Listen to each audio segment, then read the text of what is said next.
Halo semuanya, perkenalkan nama saya Helmi Nur Jamil, biasa dipanggil Helmi. Saat ini saya adalah sebagai petani milenial, khususnya untuk komoditi jamur tiram. Saya sendiri mendirikan brand yang bernama Jamur Halwa. Apa itu Jamur Halwa? Jamur Halwa adalah integrasi farming untuk jamur khususnya yang pertama di Indonesia. Jamur halwa terbentuk itu sebenarnya suatu ketidaksengajaan. Awalnya saya itu adalah ASN atau abdi negara. Nah, ketika itu saya banyak menangani kasus-kasus kartel komoditi, terutama komoditi-komoditi yang sifatnya langsung bersinggungan dengan petani. Ketika itu saya ingat betul bahwa tahun 70-an petani itu orang luar masih banyak yang belajar ke Indonesia. Tapi saat ini mereka dengan teknologi, dengan penelitian, akhirnya berkembang sangat pesat dan sangat maju. Ketika itu saya berpikir, kalau semua anak muda di Indonesia tidak ada yang mau jadi petani, maka bukan suatu ketidakmustahilan, ke depan 20 tahun mendatang misalnya, kita ini akan menjadi hanya market saja. Nah, di situ saya berpikir, komoditi apa kiranya yang bisa saya jajaki. Akhirnya ada salah satu teman saya yang mengenalkan jamur tiram. Di situ saya berpikir, jamur. Mungkin kalau 1-2 kilo jamur ini harganya tidak ada apa-apanya. Tidak sebanding dengan pendapatan kantoran. Tapi kalau kita berbicara kintalan, tonan, apalagi jamur ini panennya setiap hari. Kebayang kalau kerja kantoran, gajiannya hanya setiap bulan, berbudidaya jamur gajiannya setiap hari. Itulah cikal bakalnya kenapa akhirnya saya memilih jamur.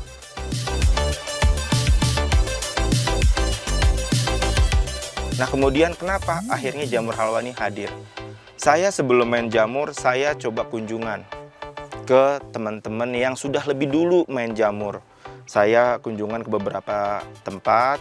Nah, dari hasil kunjungan itu 70-80% yang saya datangi rata-rata adalah petani senior.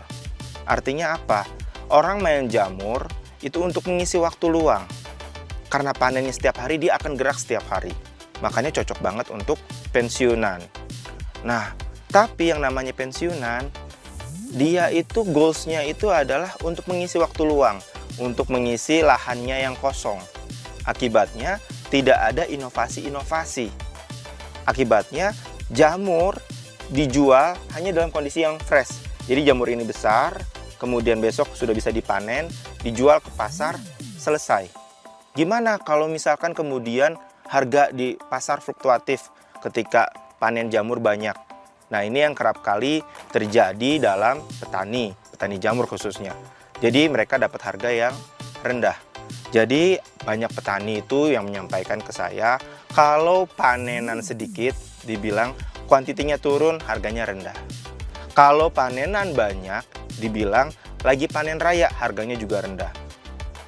Nah, di sini saya melihat harus ada terobosan atau ide-ide baru.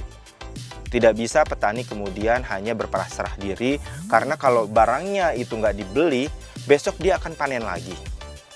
Akibatnya apa? Akibatnya petani nggak punya bergain. Akhirnya Jamur Halwa bikin terobosan, kita harus bisa integrasi. Maksudnya integrasi apa? Jadi yang kita jual bukan hanya jamur fresh, tapi juga berikut turunannya. Turunannya berupa apa? Jamur kering, jamur powder, dan sampai olahan jadi berupa kuliner jamur. Kemudian ada penyedap jamur. Jadi micin itu ternyata bisa menggunakan alami, bahan-bahan alami seperti jamur.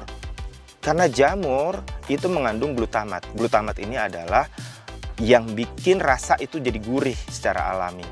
Nah, jadi kalau teman-teman mau hidup sehat, mau makan banyak tanpa takut kena radang, kena pusing begitu, nah mungkin bisa beralih menggunakan penyedap alami seperti penyedap rasa dari jamur. Jamur Halwa itu sendiri sebetulnya Halwa ini bukan nama jamur ya. Jadi Halwa itu lebih ke nama anak saya. Nah, kenapa sih saya menamakan usaha itu nama anggota keluarga gitu? Karena seperti halnya kita membesarkan anak ya. Jadi kita penuh kasih sayang. Terus kayak kita tuh nggak sembarangan kasih makan atau ngerawatnya dan sebagainya. Jadi kalau teman-teman lihat beberapa company besar atau beberapa brand-brand besar itu juga pakai nama ya. Karena kenapa? Ibarat kata kita ini udah bakar kapal gitu. Saya udah nggak punya pekerjaan lain selain menjadi petani jamur. Nah dengan begitu ketika ada masalah sebesar apapun pasti saya hadapi. Nah ini yang metode bakal kapar. Kita nggak punya pilihan lain. Artinya ketika jamur halwa ini bangkrut, selesai, saya sudah game over gitu. Artinya bangkrut itu bukan pilihan. Tapi kalau kita hanya kasih nama, hanya sekedar kasih nama misalnya, hanya untuk gaya-gayaan misalnya, ketika ada masalah kita pasti nanti akan cari solusi. Solusinya bukan menyelesaikan masalah, tapi buka lembaran baru. Nah ini yang saya nggak mau. Makanya dari awal saya mau fight 100% jadi petani. Saya bikin goals yang betul-betul pengen jadi petani itu memang bisa loh sejahtera. Karena di luar sana, di luar negeri ya maksudnya, itu petani-petani itu sejahtera. Nah kenapa kok di Indonesia kayaknya susah banget. Jadi petani itu kayak ya bisa dibilang pekerjaan terpaksa lah karena keadaan, atau terpaksa emang karena tuntutan. Berbicara kapasitas panen tentu adalah kita berbicara rata-rata. Rata-rata panen satu kumbung itu kurang lebihnya 50 kilo. Jadi kalau kita punya jamur halwa saat ini punya 16 kumbung kurang lebihnya. Nah jadi untuk kita bisa panen sepanjang tahun, kita menggunakan pola rotasi. Artinya kita nanti ada di bulan yang sama itu yang keluar atau afkir, ada di bulan yang sama itu juga yang masuk. Jadi nggak pernah kosong. Karena target market kita itu biasanya adalah B2B. Walaupun event kita jualnya ke pasar, pasti nanti di pasar ini yang akan beli dan mengolah si jamur ini adalah biasanya rumah makan, warteg, dan sebagainya. Nah, enaknya lagi di jamur kita bisa memanage gitu ya. Ketika misalkan pasar kebutuhannya lagi banyak, ya udah kita isi sebanyak-banyaknya kumbungnya. Tapi kalau misalkan pasar misalkan lagi ada lesu, kayak misalkan masuk lebaran, Natal, kita kurangi. Itu bisa dimungkinkan seperti itu. Nah, jadi kalau satu kumbung 50 kilo, ada 16 kumbung, silahkan dikalikan dan itulah pendapatan gaji hariannya. Kalau perlakuan, kalau untuk di budidaya jamur ya, itu sebenarnya sangat-sangat sederhana. Karena jamur itu hanya cukup, yang penting kita punya alat ukur. Alat ukurnya itu bisa mengukur kelembaban, bisa mengukur suhu. Suhunya kita jaga, jangan sampai di atas 28 derajat. Kelembabannya kita jaga di range 80-90. Nah dengan begitu jamur pasti tumbuh. Yang celakanya adalah kalau kita budidaya jamur tapi di tempat yang panas dan kita nggak bisa menyesuaikan. Artinya sebenarnya jamur tiram ini bisa dimanapun kita pelihara, even di Jakarta, di Bekasi, itu bisa. Hanya saja mungkin kalau di tempat saya di Bogor, di Ciawi, itu siramnya 3-4 kali. Di sana bisa 5-6 kali. Itu aja bedanya. Tapi kalau kita bisa memanage suhunya, kelembabannya, jamur pasti tumbuh. Ada beberapa tahapan ya. Jadi kalau di jamur halwa sendiri, kita kalau untuk jamur fresh pasti selalu habis. Karena kita sudah ada pihak yang akan mengambil. Tapi kalau teman-teman juga ngerasa jamur halwa kan kondisinya di Bogor, saya jauh tempatnya, saya mungkin di Jakarta. Jakarta lebih bagus karena dekat dengan market. Gimana kalau saya di daerah? Nah di daerah juga bisa, asal dikoordinasi. Karena jamur ini panennya tiap hari, nggak mungkin ketika kita panen cuma 5 kilo, kemudian kita kirim ke Bogor. Nanti akan habis di ongkos kirimnya.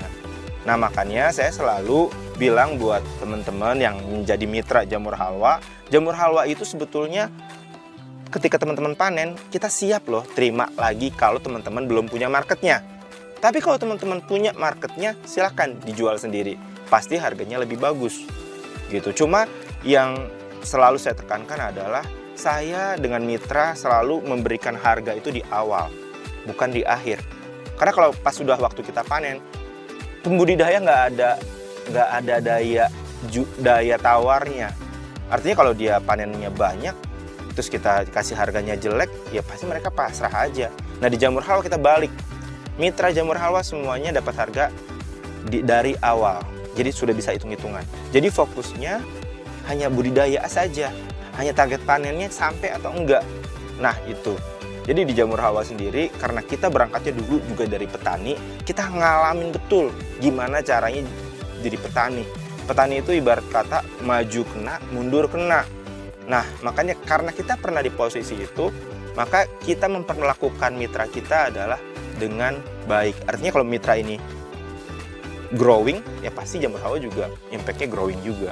Nama saya Adi, saya dari PT Halwa Sinergi Indonesia.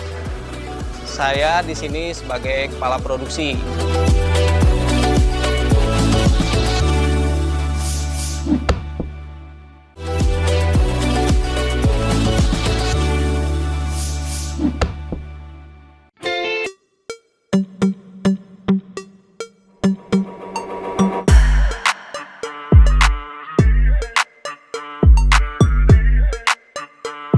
Untuk jenis kayu yang kita gunakan untuk media jamur itu biasanya kita menggunakan media kayu yang ringan seperti sengon atau bisa juga akasia, dan warnanya itu biasanya warna yang coklat atau yang tidak putih ya, gitu. Itu lebih diutamakan karena dia bisa menyerap air dan membutuhkan waktu yang sedikit, gitu. Nggak begitu lama. Untuk pertama, kita menyediakan dulu medianya serbuk kayu. Setelah itu, untuk mendapatkan media kayu atau serbuk kayu yang bagus, kita mengayaknya terlebih dahulu. Setelah itu, kita campurkan dengan media campuran yang lain. Seperti bahan utama kita untuk serbuk kayu adalah dedek, kemudian kapur, kemudian ada lagi namanya gipsum, kemudian campuran pupuk-pupuk yang lain untuk tambahan nutrisinya. Setelah itu diaduk. Sebelum kita mengaduk ke basah, kita mengadukan kering. Nah, pengadukan kering ini memang harus benar-benar kecampur dengan bagus. Jadi si nutrisi sama serbuk itu dia harus kalis. Nah, setelah itu baru kita mengadukan basah. Mengadukan basah dengan kadar air yang sudah ditentukan dengan jumlah serbuk. Perbandingannya adalah 1:1 sebenarnya. Jadi kalau 100% berarti air 100% gitu. Nah, untuk pembuatan backlog pertama adalah tempat yang bersih. Kemudian ini pemakai mesin, kemudian kita harus mempersiapkan dulu plastiknya atau tempatnya, wadah atau medianya itu, tempat backlognya. Dan itu untuk pemilihannya. Yang kedua adalah beratnya dari backlog itu kita persiapkan berapa kilo, ada yang jenis 1,3, ada yang 2 kilo juga ya kan. Di sini kita menyediakan untuk 1,3. Nah, setelah itu kita di backlog itu untuk ukuran plastiknya adalah 17 kali 30. Nah, setelah itu kita cetak dan kita ikat dengan baik. Untuk persiapan jumlah backlog itu kita hitung sesuai dengan berat yang udah kita sediakan gitu. Kemudian kita sterilkan melalui proses steamer. Sterilisasi ini membutuhkan waktu selama 7 atau sampai 12 jam. Setelah itu kita melakukan pendinginan media sebelum diisi untuk bibit. Itu pendinginan itu selama 12 jam. Setelah itu kita memasukkan bibit ke dalam backlog tersebut. Kemudian setelah itu kita simpan di tempat inkubasi. Tempat inkubasi itu harus steril. Kalau misalkan kumbung, itu memang persis seperti kumbung, cuma dia lebih steril dari kumbung. Suhunya juga di sana itu harus di atas 30 derajat. Itu membutuhkan waktu selama 40-60 hari sampai si backlog itu siap untuk dipanen. Untuk masalah produk ya, itu banyak sekali sebetulnya. Karena kenapa? Pertama, jamur tiram ini punya tekstur, dia ada serat. Jadi seperti daging. Jadi kalau kudapan yang menggunakan bahan material itu daging, pasti bisa disubstitut dengan jamur tiram. Itu yang pertama. Yang keduanya, jamur tiram juga bisa dijadiin kudapan yang berbahan baku frozen. Kayak misalkan nugget, bakso, sosis, dan lain sebagainya.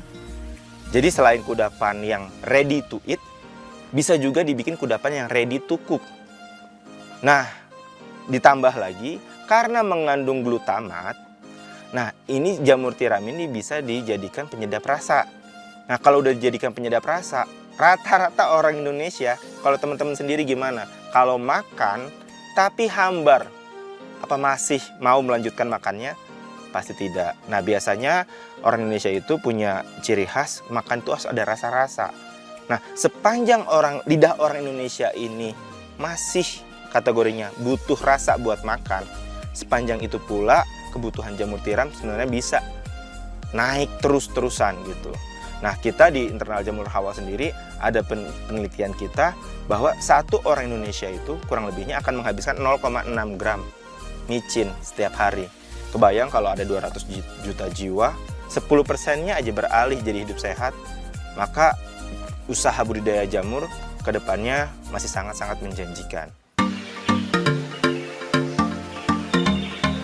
Untuk jamur yang udah siap panen, kita bisa dilihat dari ukurannya. Ukuran dan warna jamur ya. Ukurannya biasanya sekitar 10-12 cm. Itu udah berbentuk seperti tiram, karena ini jamur tiram ya. Nah, itu ukurannya, terus kemudian warnanya itu lebih putih. Ini yang namanya pinhead. Pinhead ini jadi bisa kita, kalau pinheadnya ukuran segini, lusa ini udah panen kondisinya. Nah panen itu biasanya jamurnya seukuran ini.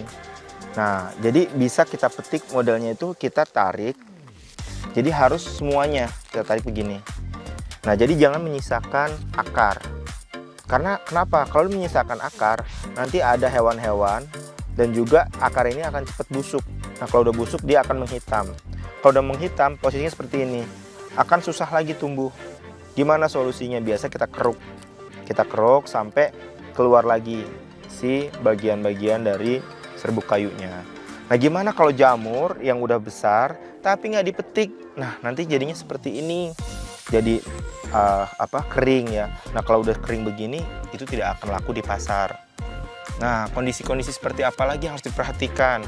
Misalnya seperti, nah jamur ini kadang-kadang nggak diapa-apain tiba-tiba backlognya hitam seperti ini. Nah ini biasanya udah terkena kontaminasi. Dari mana kontaminasinya ini? Banyak faktornya. Bisa jadi yang paling simpel adalah dari manusia. Kita datang ke kumbung kotor, tidak bersih gitu kan. Nah kita pas panen juga sembarangan. Akibatnya apa? Kita bawa parasit dari luar, virus dari luar. Seperti itu kondisinya. Nah kalau teman-teman udah ngerasa, wah jamur saya ini udah siap panen, dipetik, jangan lupa ya ini dipotong. Karena kenapa? Ini kita sebutnya sih bonggol ya. Bonggol ini sebetulnya kurang enak dan nggak bagus juga sebetulnya karena bikin pusing biasanya. Nah makanya kita potong. Baru habis itu kita packing dalam kemasan bebas. Ada yang 200 gram, ada yang 5 kilo, tergantung dari permintaan pasar.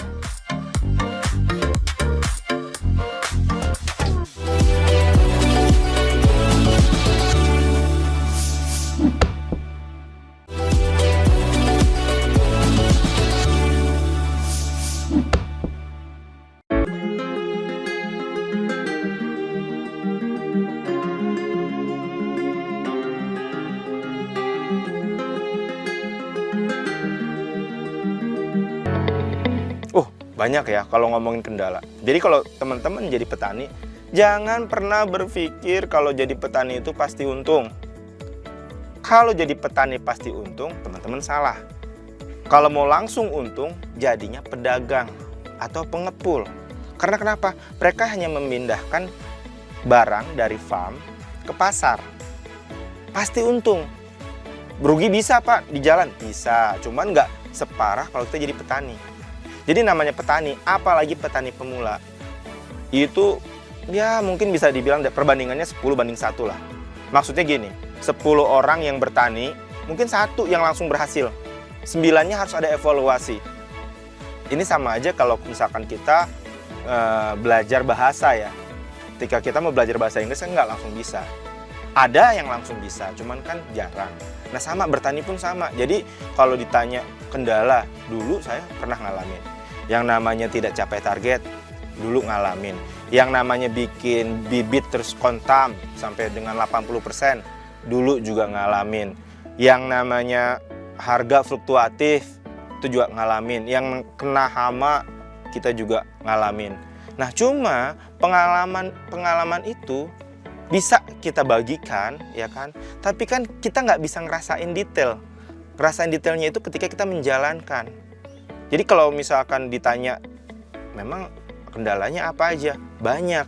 Cuma ketika teman-teman ngerasain, nah biasanya lebih masuk ya ke mindset kita dan kita akan bisa langsung evaluasi. Sebetulnya kita bahagia ketika goals kita itu bisa tercapai ya. Cuman yang lebih bahagia lagi ketika kita bisa memberikan dampak sosial. Karena kenapa? Dengan jadi petani jamur, kita itu bisa membantu lingkungan. Karena serbuk kayu ini sebetulnya limbah untuk industri lain. Biasanya dibuang ke sungai, dibakar. Nah dengan hadirnya kita, ini limbah menjadi berkah. Dan tidak hanya serbuk kayu, tapi juga raw material lain seperti dedek, seperti oli bekas. Itu kan sebetulnya memang limbah-limbah dari industri lain, tapi di kita jadiin media yang mana bisa lebih bermanfaat. Hal lain sebetulnya adalah dengan adanya jamur halwa, kita bisa menjadi role model untuk petani lain dan untuk petani-petani yang juga bisa sinergi dengan kita. Karena dengan begitu kita merasa ada manfaat loh. Jadi bisnis itu bukan hanya sekedar berbicara mengenai profit, tapi lebih dari itu. Dengan hadirnya jamur halwa, ke depan kita juga berharap bisa merealisasikan integrasi horizontal.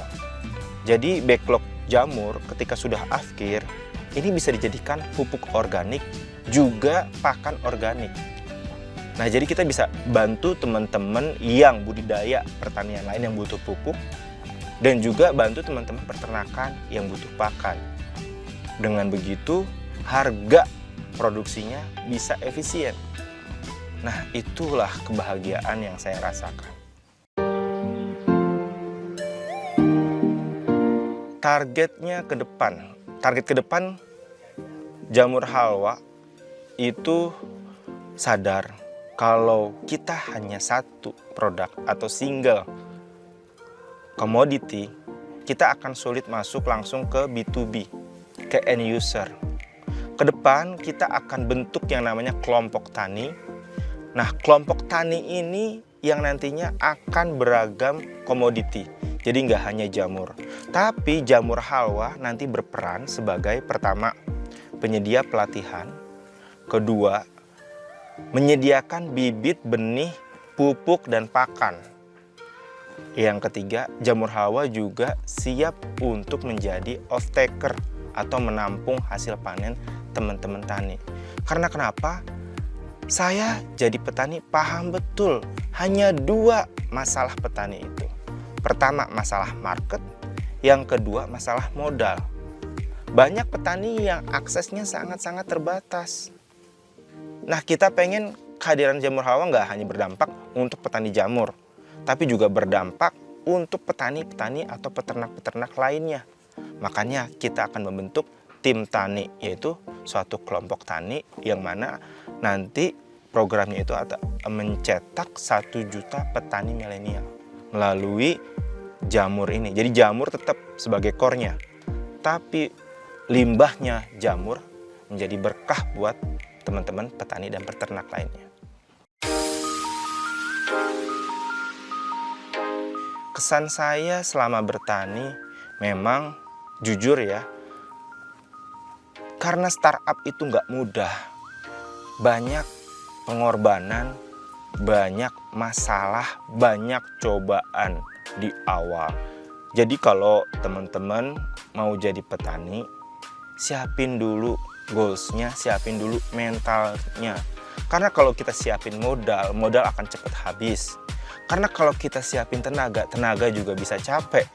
Tapi kalau kita siapin mentalnya, kita siapin goalsnya dulu, insya Allah ada cobaan sesulit apapun, karena kita passion, kita pasti bisa menyelesaikan cobaan itu. Sebagai contoh ya, di awal-awal kita bikin bibit langsung kontam 80%.